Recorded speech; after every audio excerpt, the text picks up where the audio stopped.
James Turner for the untouchable true school sports. Let's go, baby. Bow! Be careful what you wish for because it can become a reality. Yeah. The untouchable true school sports empire. Y'all know the rest, man. Now listen, I'm catching up on some of my boxing coverage from over the weekend that I wanted to get to, but I was flying here to Japan, as you guys know. I'm with Team Leo here in camp for the Kameto fight, so that comes first right now. But these boxing videos are still getting done, so don't sweat.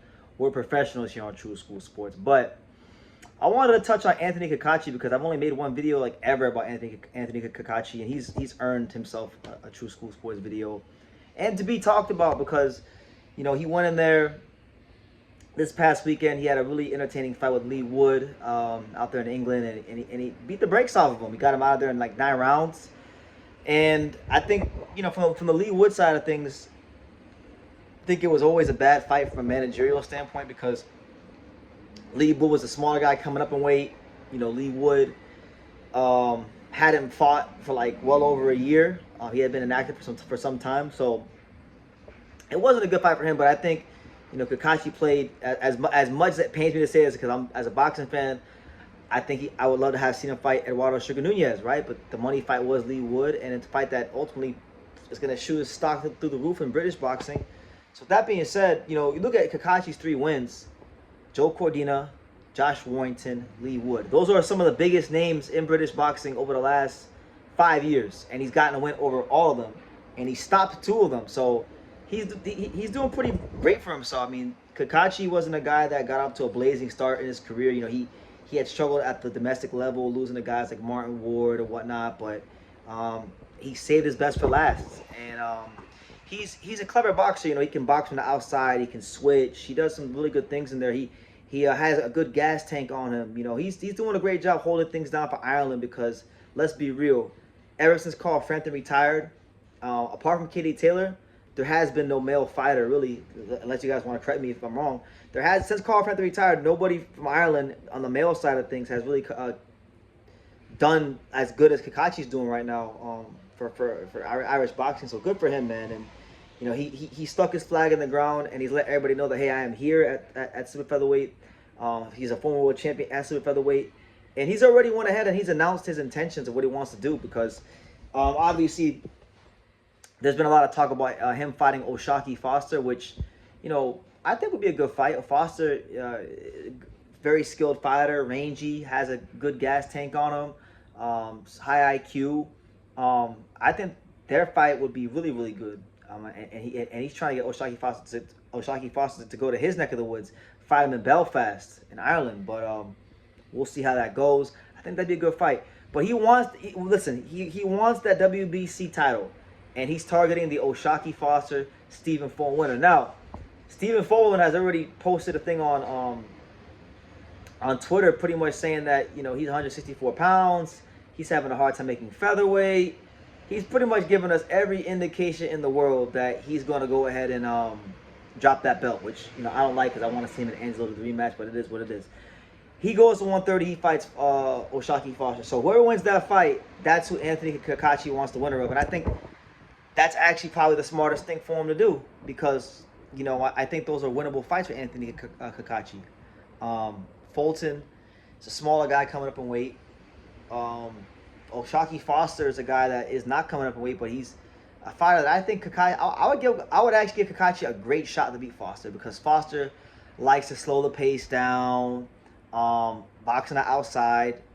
Cacace does the same thing, and Cacace's kind of crafty. You know, he's a crafty fighter in there, and I think that, you know, he has a good work rate. You know, he's not a big puncher, but he's not afraid to let the leather fly and put the punches together, which I think would actually serve him well against Foster because Foster is not an elite puncher in terms of power, but he's an elite fighter in terms of skills. So maybe Shahi could counter punch him, but I think if Cacace were to implement the game plan of being the volume puncher, he could have a great chance to beat Foster. I think the best case scenario for him is for O Shaquie Foster to fight Fulton, beat Fulton, and fight Foster because I think that's the most beatable. I think he's the more beatable. Stephen Fulton probably could be beatable too because I think there'll be a size advantage, but Stephen Fulton is still Stephen Fulton. I think Stephen Fulton could find some chinks in the armor of a guy like Cacace because he fought a guy that you could argue let me see what Cacace pushing 5'10". What is Brandon Figueroa? Brandon Figueroa can't be that much smaller. Brandon Figueroa is a big guy. He might even be bigger.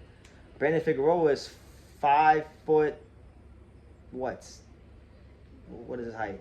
He's 5'9". So there's not really much in it when you talk about height or any of those things when you compare Figueroa to Cacace. So Fulton has seen big guys his size and 12-0 with him easy. So I think that could very well happen. But either way, I just think I'm looking at it from the Cacace side of things. He's done great for himself. I think over the last 2-3 years, he's pretty much become one of the top pound for pound fighters in UK boxing. Honestly, because to go from Cordina to Warrington, now you go to Leigh Wood. Those are all great names. Those are all guys that have mixed it up at the highest levels and done very, very well for themselves. So I'm looking forward to it because he's 36, so you kind of already know that Cacace doesn't have much boxing left in his career. And you know that it's possible that maybe these next couple of fights could be the crescendo of his career, the peak of his career. And it's all well and good. He's done a great job being the top names in British boxing, who happen to be some of the top names in the world around in his weight class. But now I want to see how he does against guys from other shores, guys from across the pond.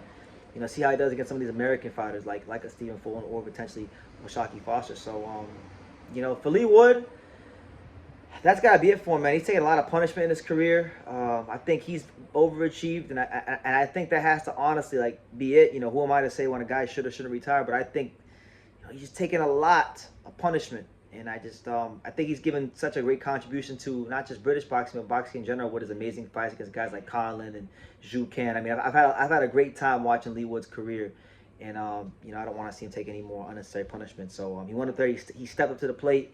He fought Cacace. He decided to not fight Oldbek Komatov, who was mandatory. Cacace decided not to fight Eduardo Shiganez, who was his mandatory. But they produced a great fight, and they did what was best for the bank accounts and for the names in the UK. So good for them. But I want to see, man, just how far could Cacace take this thing? Because a couple years ago, I really didn't know who he was, and now he's a champion, and now he's one of the top pound for pound fighters in UK boxing, and now his name's linked with guys like Fulton, linked with guys like O Shaquie Foster, and those are big time fights for him. A chance to become a two-time world champion is always a big deal in the career of a fighter. So on that note, guys, let me know what you think. What do you guys think about Cacace against Wood over the weekend, and how do you think he fares against the likes of O Shaquie Foster and Fulton? I think I give a bigger chance actually against Foster than I do Fulton, even though Fulton is the smaller guy coming up in weight. I think Fulton just has seen more styles. He's been through more than a guy like O Shaquie. Shakie's good. He fought some guys, but not like the guys in a way. Fulton's fought. Because Fulton's fought in a way. He's fought Angelo Leo. He's fought Brandon Figueroa. He's fought Carlos Castro. He's fought all kinds of different styles. So that you can't put a premium. You can't buy that experience. You put a premium on that type of experience, and I think that experience would serve him well in a fight with O Shaquie Foster and Cacace. But leave your comments down below. Make sure you guys take the time to subscribe, and like I say in every single one of these videos, you can love me or you can hate me, but I'm just a kid from Daniel. So until next time, take care, guys. Thank you for watching another video on the untouchable True School Sports Empire. I'm in the fight capital of the world, Las Vegas, Nevada, and we got a monster in town. For more great boxing content from America to Japan and everywhere else in between, make sure you guys subscribe, stay tuned, and keep it locked.